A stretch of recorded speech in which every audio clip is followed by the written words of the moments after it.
State of Georgia versus Jose Ibarra will be the truth, the whole truth, and nothing but the truth, so help me God. I do. Would you please take a seat, spell your first and last name. My name's Annie Moorman, A-N-N-I-E, Moorman, M-O-O-R-M-A-N. What do you do for a living? I'm a special agent with the Georgia Bureau of Investigation. How long have you worked for the GBI? 4 years. What are your duties and responsibilities? I currently serve as a crime scene specialist with the Region 11 GBI office. What do you do as a crime scene specialist? Collect evidence, process scenes, send evidence to the crime lab. And tell the court a little bit about your training for your job. Sure, so we participate in a GBI Special Academy, which is 13 weeks. And then on top of that, we participate in a lot of extensive training to become a crime scene specialist, which includes advanced training in blood stain pattern analysis, reconstruction of crime scenes and such. Were you asked to assist the University of Georgia Police Department in searching an apartment on the 23rd day of February 2024? Yes. Could you tell the court what was the address of that location and about what time did you get there and what you did when you got there? Sure. The address was 2085 South Millage Avenue, the Argo Apartments, apartment D126. I had been in that apartment complex from approximately 11 a.m. Helping do neighborhood canvasses, specifically to search that apartment. We didn't start that until approximately 3:30 in the afternoon. Tell us a little bit about the canvassing process. What was going on with the canvassing of the apartment and about what time did that start?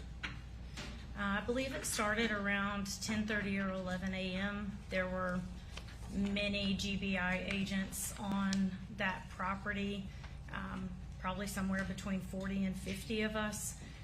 We had broken down into smaller groups to speak to each individual apartment occupant to try to get any sort of information we could. And then at some point you turned your attention to searching the apartment. Yes. Prior to searching that apartment, was a search warrant obtained? Yes, it was. Tell the court, first of all, in general terms, describe the apartment, D126. Sure. The apartment was approximately 700 square feet, maybe 20 by 35 feet. It was one room, essentially.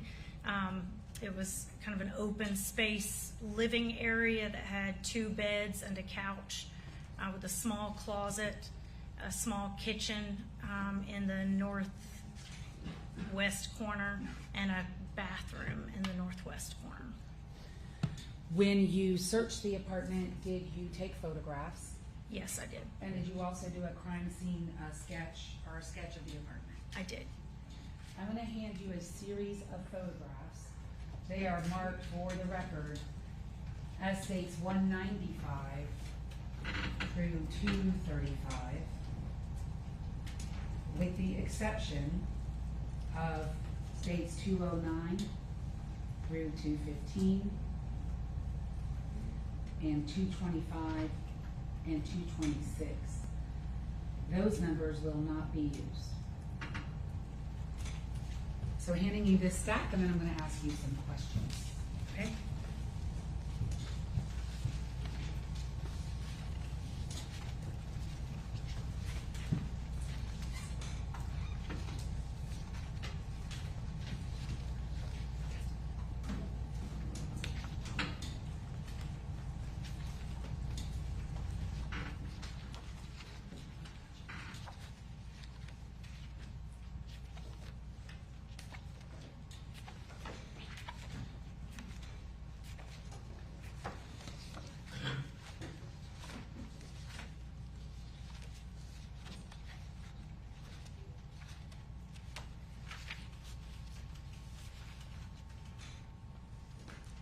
You recognize those items.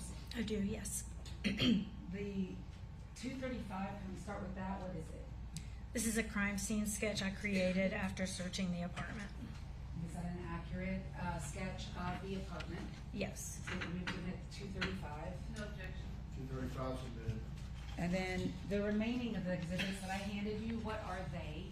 These are photographs that I took during that search. And do those photographs clearly and accurately depict the apartment and the items inside the apartment as you saw them on the 23rd day of February 2024? Yes. State would move to admit State's Exhibits 195 through 234, with the exception of 209 through 215. Also accepting 225 to 226. Those numbers will not be used. No objection. Admitted. And may I request permission to publish? No.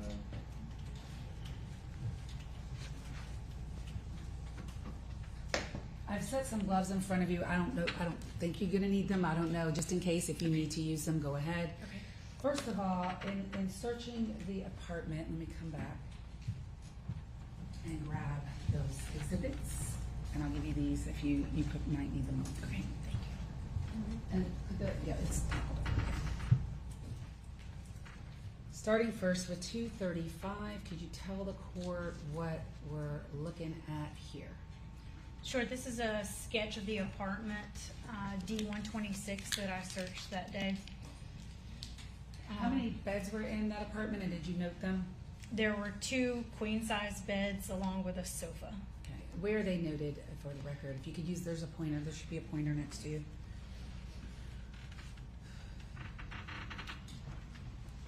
Am I pointing at this TV? Yes, you okay. Sure. So this is the west wall. There was a queen-size bed here with the head towards the kitchen. And then there was another queen-size bed located on the south wall here with the head towards the west wall, and a sofa here between the closet area and this bed. Where's the front door in that image, 235 then? The front door is here. It's catty-cornered in the apartment. At the bottom of the Yes, the exhibit? the southwest corner. States 195, what are we looking at there? This is the front door of the apartment here. You go into an alcove. There's an apartment on your left and an apartment on your right, and this is the door to D126. And that's the blue door that we see in States 195 for the record? Yes. States 197, what does that depict, and where's that photograph taken from? So this is taken from the doorway of apartment D126 looking into the apartment. This is the bed located on the west, the head of the bed is located on the west wall there. And this is the front of the apartment to the south. 199. So this is looking into the apartment. This is the bed located along the west wall with the kitchen area here and the bathroom in the back right corner in the closet And area. was this photograph taken from the perspective where you're actually standing at the front door? Yes, the door is to my left here. States 200. So this, I'm standing in the entrance to the kitchen area, looking back at the front door. This is the south wall of the apartment with the queen size bed on the west wall and the other queen size bed here on the, I'm sorry, yes, that one. States 200. 202. Sure, I'm standing in the middle kind of the open living space, and this is the closet located in the apartment. 204. This is the bathroom located in the northeast corner of the apartment. 206. That's from inside the bathroom, the tub that was located in that bathroom in the apartment. 208. That is the kitchen area located in the apartment. Now, when you were in this apartment, first of all, how long did it take you to search the apartment? I believe I was there for approximately 8 hours. Were you looking for, well, what were you looking for? A number of things that were listed on the search warrant, specific clothing, any sort of blood, any sort of blunt object that could have been used to create Ms. Riley's injuries. For blood, how did you search for blood? So we visually search for blood, anything that looks like it may be blood, or even if it doesn't necessarily look that way, if it just looks odd, then we can do tests to see if it is blood. And did you find any items with blood inside that apartment? No, we did not. Did you at some point seize some gloves? We did. Tell me about the gloves and where were they and why did you take them? So in the search of this kitchen area, specifically this left-hand top drawer, there were located 3, I guess what I would describe as utility type kitchen gloves, plastic in nature, looked like restaurant style, like you would use in a kitchen, gloves. Showing you 216, what does that look? So upon opening the drawer, the gloves were located here. It's kind of dark, but you can see the outline of the gloves there. Why were those gloves of interest to you? Earlier in the day, officers had located gloves that had been described as looking sort of like these from a bush at the apartment complex. Did you seize these gloves? I did. And when you seized them, how did you collect them? They were collected and placed into an evidence bag. And did you seal it? Yes, I did. And was it eventually transported to the Georgia Bureau of Investigation for analysis? I transported it to the UGA Police Department and turned it over to their evidence personnel, Daniel Saunders. And when you transported it to him, did you deliver it to him sealed? Yes, I did. I'm going to hand you what's been marked.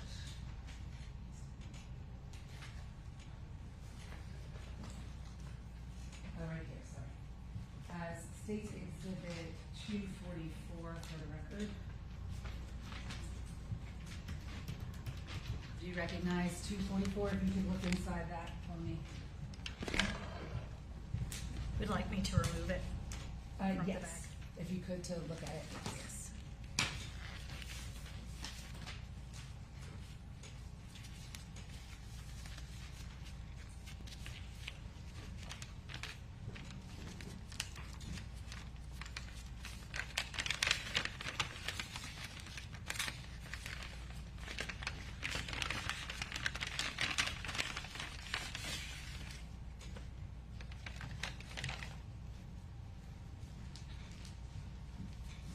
Do you recognize those items inside the bag?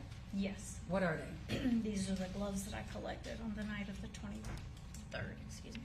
The state would move to admit States 240, what is it? Sorry, 244. And request permission. 244 is admitted.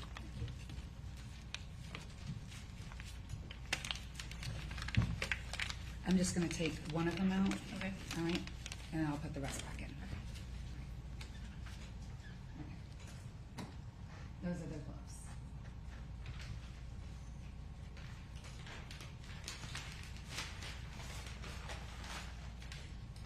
At some point, did you observe or see any electronic devices in the apartment? I did, yes. How many? I believe there were 2 tablets and 7 cell phones that we seized. I want to talk to you specifically about State's Exhibit 219. What does that depict? So those were 2 cellular devices that we found and seized. On what bed were these 2 devices? And I'm going to go back to your crime scene sketch for that. So the 2 devices that we see in State's Exhibit 219, going back to your crime scene sketch of 235, what bed were those devices seized from? So they were on the bed along the west wall here at the head of this bed near the kitchen. All right, thank you. And while you were searching this apartment, were 2 of the residents who resided inside that apartment outside? Yes. Who are those two individuals? Rose Belly, Flores Bello, and Argenis. If you could adjust your microphone a little bit so more sorry. closer, yes. Just if you could scoot up a little bit, because Sure. when you speak, I'm having a hard time hearing you. And I need to make sure they can hear you over here as well. So those two individuals were who? Rose Belly, Flores Bello, and Argenis Ibarra. And those individuals were outside. Yes. At some point, did you gain permission from them, and did you identify electronic devices that belonged to both of those individuals? Yes, we did. Rose Belly and Argenis. Yes, And were those devices inside the apartment as well? they were. With those devices, what did you do with the two devices that belonged to Argenis and Rose Belly? So I did not have a conversation with Rose Belly, but there were additional agents on scene, Agent Cameron Karate and Special Agent in Charge Trent Hillsman, who had a conversation with Rose Belly and determined which phones belonged to she and Argenis. Those phones were removed from the apartment, and they processed those phones on scene. And did those two give y'all consent to process their phones? They did. Were they waiting for you all to finish your search? Yes. So how long were they waiting for you? Like how long? You told us you were there 8 hours, 9 hours? Yes, I was there approximately 8 hours, from 3:30 in the afternoon till 11:30 at night. At some point, did Rose Belly identify two devices that belonged to Jose?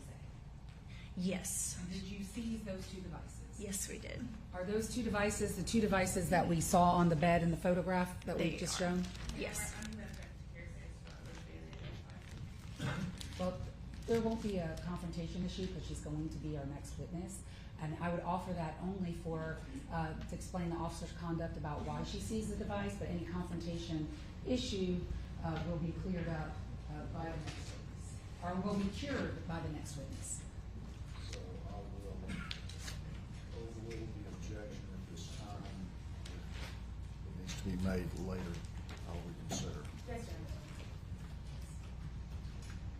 Handing you now what has been marked as State's Exhibits 245 and 246. Ask that you recognize those two devices, or do you recognize those items? I do, yes.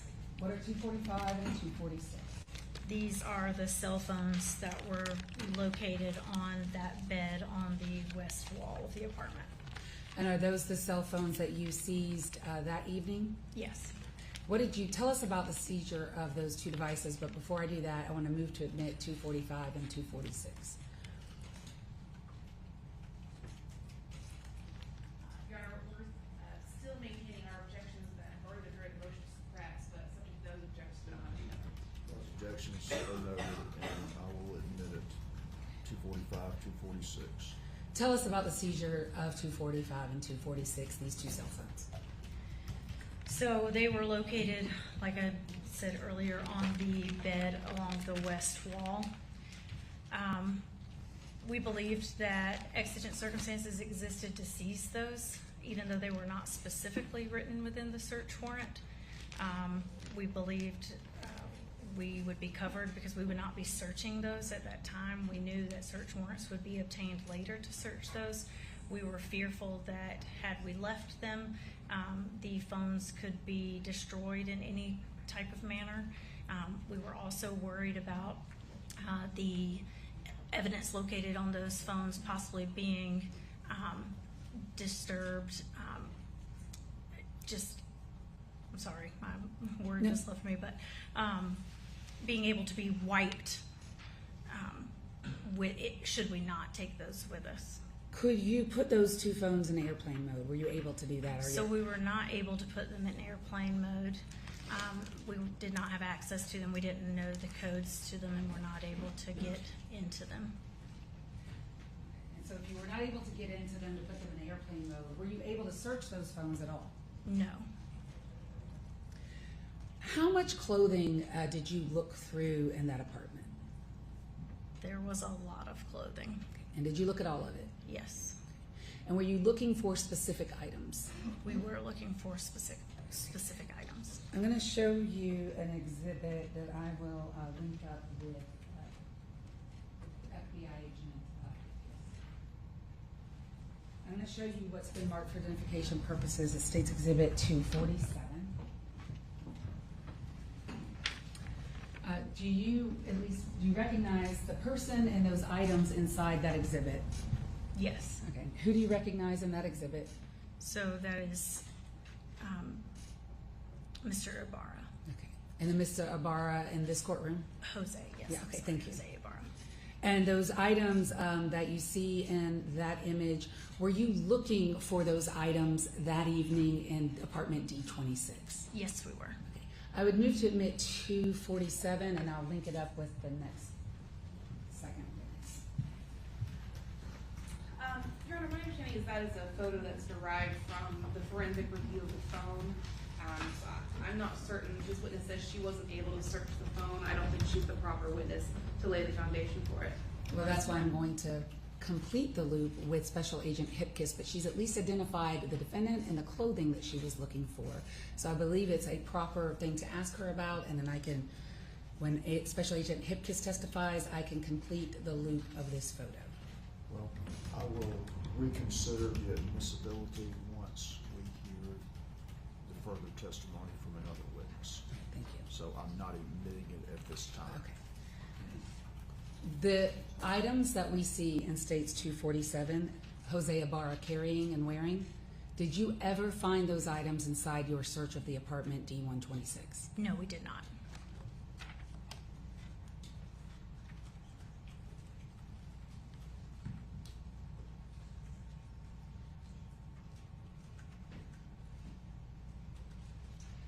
I believe that's it, Your Honor. I'll pass the case. May I cross-examine? Yes, Your Honor.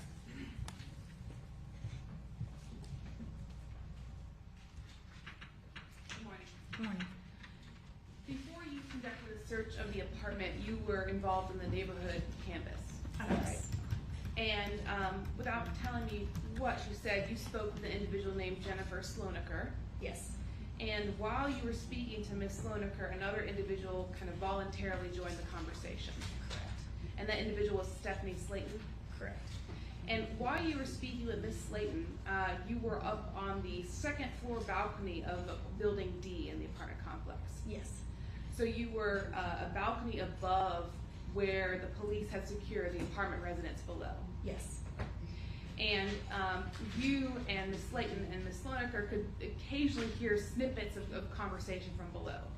Yes. Okay. Ms. Slayton was acting very fearful, was she not? Yes. And she told you that she was fearful of. Objection, hearsay. Your Honor, this is not hearsay because we're not using it for the truth of the matter asserted, but for their state of mind. Whose state of mind? Not of the declarant who's not present. It's for the effect on the listener, Ms. Slayton, her state of mind. But that Ms. Slayton is not present, so that makes it hearsay and not relevant what her state of mind is. Until they get the declarant here, that is hearsay. Both. Sustain the objection. Okay, Your Honor, just one moment.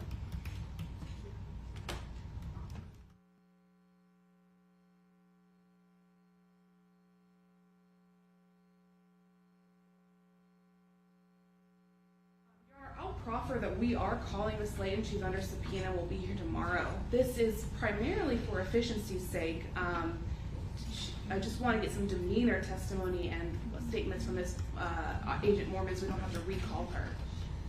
The demeanor questions are appropriate. Anything that Ms. Slayton said, I maintain is hearsay. If Ms. Slayton takes the stand and denies saying those things, then they will have to recall this witness.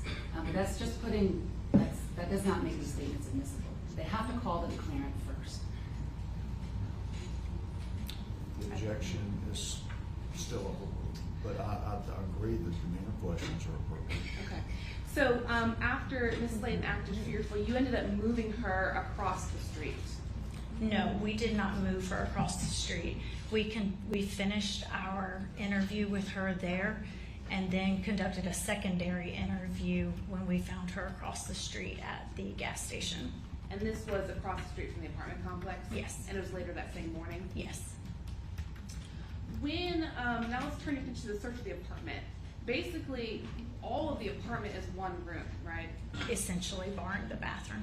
And you would agree with me that it was pretty messy when you arrived. Fairly. There were piles of clothes everywhere. Yes. The apartment only had one closet, Correct. and the closet was partially filled with some boxes and other detritus. Correct. And you spent 8 hours, you said, searching the apartment? Yes. At what time into that 8 hours did you notice the cell phones on the bed? I guess we noticed them. I started at the front door with the search. We started at the end of the bed on the right-hand side as you walk in the door. And we were going through there were several pieces of luggage that were filled with clothing that we were going through.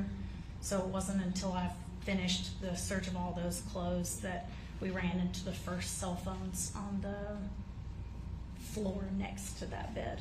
And what, was that an hour into your search? Can you estimate how long that was? I would have to look at the timestamps on my photographs to be for sure, but it may be an hour or two. Okay. And then you mentioned that you did some tests for blood. Can you explain what those tests are? Sure, so it's a presumptive blood test, so it's a phenolphthalein presumptive blood test. There was only one area in the apartment that I questioned that looked like it could possibly be blood. When you take a sample of that substance, you add different chemicals to it, and if it were to show pink, then it confirms that it is an area of blood, and then if it does not turn pink, then it's not, and it did not. Now, in the apartment, you would agree with me that there were 3 units somebody could sleep on. Sure. There was the couch on And the two right beds. side and 2 beds. Yes. And you were aware that there were 5 residents that lived in that house or apartment. It's only aware of 4. Okay. Were you aware that the queen side bed on the left side of the apartment was being shared? On the left, are you talking about the west wall? Yes. Where we found the phones? Yes. I did not know if it was being shared.